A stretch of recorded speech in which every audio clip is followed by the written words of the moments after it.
क्या गुजरात जायंट्स पलटवार कर पाएगी दिल्ली पर या फिर दिल्ली अपनी उस जीत को कंटिन्यू रख पाएगी? देखना होगा कल का मुकाबला।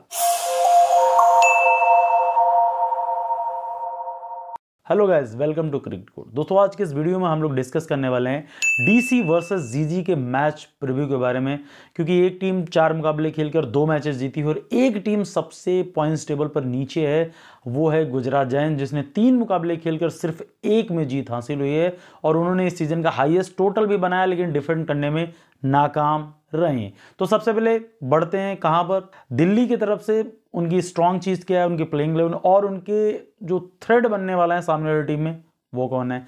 गुजरात में सेम चीज मैं उस पर डिस्कस करता हूं सीधा। अब आ जाओ स्ट्रॉन्गेस्ट पर्सन की तरफ या प्लेयर की तरफ जो दिल्ली को सपोर्ट करने वाला है।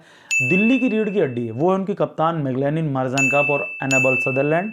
तीनों में मुझे लगता है कि अगर इनका कंट्रीब्यूशन सही रहा तो दिल्ली स्ट्रांग है और रहेगी। ठीक, अब जो प्लेइंग 11 में, प्लेइंग 11 में बहुत ज़्यादा चेंजेस नहीं देख रहा हूँ मैं, 1 से 2 चेंजेस देखना चाहता हूँ। निकी प्रसाद की जगह मैं चाह रहा हूँ कि तितास साधु आ जाएं। साधु के पास वो पेस है और साधु नई गेंद से गेंदबाजी करने में बहुत ज़्यादा विकेट टेकर है, तो मैं बस इतना चाह रहा हूँ। एक बार प्लेइंग 11 देख लो, मैगलेनिन, शेफाली वर्मा, उसके बाद सारा ब्राइस आ जाओ या फिर किसी और को आप भेज दो, उससे कोई फर्क नहीं पड़ता। नंबर 4 पर अगर आप रखना चाहते हो तो जेमिमा रॉड्रिक्स को रख दो, मार्जानकाप रख दो, एनाबेल सदरलैंड रख दो, उसके बाद जो है जेस जॉनसन रख दो, तो आपको टॉप 6 तो यही बहुत हैवी हो गया। फिर आप शिखा पांडे, अरुंधति रेड्डी या फिर आप चाहो तितास साधु के बारे में सोच सकते हो, या मीनू मनी के बारे में भी आप बिल्कुल सोच सकते हो। राधा यादव भी बैठी हैं, अगर आपको जरूरत होगी तो आप उनको प्लेइंग 11 में लेके आओ, किसी को बाहर कर दो। तो ये हो गई इनकी प्लेइंग 11। अब थ्रेड की बात कर लेते हैं। तो भैया अगर सामने वाली टीम से कोई इनको थ्रेड है, कोई डर है, कोई खतरा है, कोई समस्या है, तो वो उनकी कप्तान एस्ले गार्डनर, वो चल गई तो आपको पता है कि उसमें किसी की कुछ नहीं चलती जब तक एस्ले गार्डनर खड़ी हुई हैं। और अगर दूसरा नाम मैं लेना चाहूँगा तो वो डेंड्रा डॉटिन, क्योंकि डॉटिन साहिबा अगर जिस दिन चलेंगे तो क्या किस हिसाब की हिटिंग करेंगे वो उनको खुद नहीं पता। अब भैया दिल्ली से बढ़ते हैं गुजरात की तरफ, क्योंकि वहाँ भी जाना जरूरी है और मुझे लगता है कि गुजरात इस वाले मुकाबले में और ज़्यादा अच्छा करने वाली है। अगर बात की जाए उनके लिए सबसे स्ट्रांग, तो उनके कप्तान एस्ले गार्डनर, बेथ मुनी और मुझे लगता है कि डेंड्रा डॉटिन, इन पर बहुत डिपेंडेंसी है उनकी गुजरात की। अगर प्लेइंग 11 की बात की जाए कि बेस्ट प्लेइंग 11 क्या हो सकती, तो मैं कोई चेंजेस नहीं देख रहा हूं। एक चेंजेस मेरे दिमाग में आ रहा है कि सतघरे की जगह पर अगर आप चाहो तो आप मेघना सिंह की तरफ शिफ्ट हो सकते हो। प्लेइंग 11 में बहुत ज़्यादा चेंजेस नहीं, सीधा सीधा ओपनिंग में जाओ। ओपनिंग में आपको लॉरा बुलफोर्ड मिलेंगी, उसके बाद जो है बेथ मुनी मिलेंगी। नंबर 3 पर मैं हरलीन को रखना चाहूँगा, क्योंकि उनका बल्ला बहुत अच्छा चल रहा है और वो टीम को समझ रही हैं। आप किसको प्रमोट कर दो वो आपकी अपनी चॉइस है। 4 नंबर पर एस्ले गार्डनर, उसमें कोई डाउट नहीं।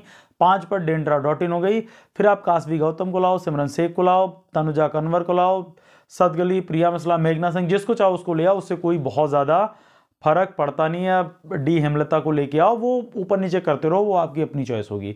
अब बढ़ जाओ थ्रेड के बारे में कि भैया सामने वाली टीम के लिए थ्रेड कौन सा है, ये भी तो देखना जरूरी है, क्योंकि जब डीसी के लिए गुजरात में थ्रेड हो सकता है तो गुजरात के लिए डीसी में भी थ्रेड है। तो सिंपल सी बात, वहां पर मुझे लगता है कि कप्तान मैगलेनिन सबसे ज़्यादा थ्रेड, क्योंकि कप्तानी डिफाइन करेगी। दोनों ऑस्ट्रेलियन, दोनों बढ़िया कप्तान, 1 नंबर की, तो देखना होगा। और दोनों का बल्ला चमका तो वहां पर मुझे लगता है। और अगर दूसरा मैं चूज करना चाहूँगा तो मुझे लगता है कि मार्जानकाप की तरफ थोड़ा सा चला जाऊँगा, क्योंकि उसके बाद मुझे लगता है कि ज़्यादा जाने की ज़रूरत पड़ेगी नहीं। अब भैया मेरा ओपिनियन क्या है, कौन सी टीम का पलड़ा थोड़ा सा भारी है, मुझे ये फील हो रहा है कि गुजरात इस वाले मुकाबले में थोड़ा ज़्यादा अच्छा करने वाली है। क्यों?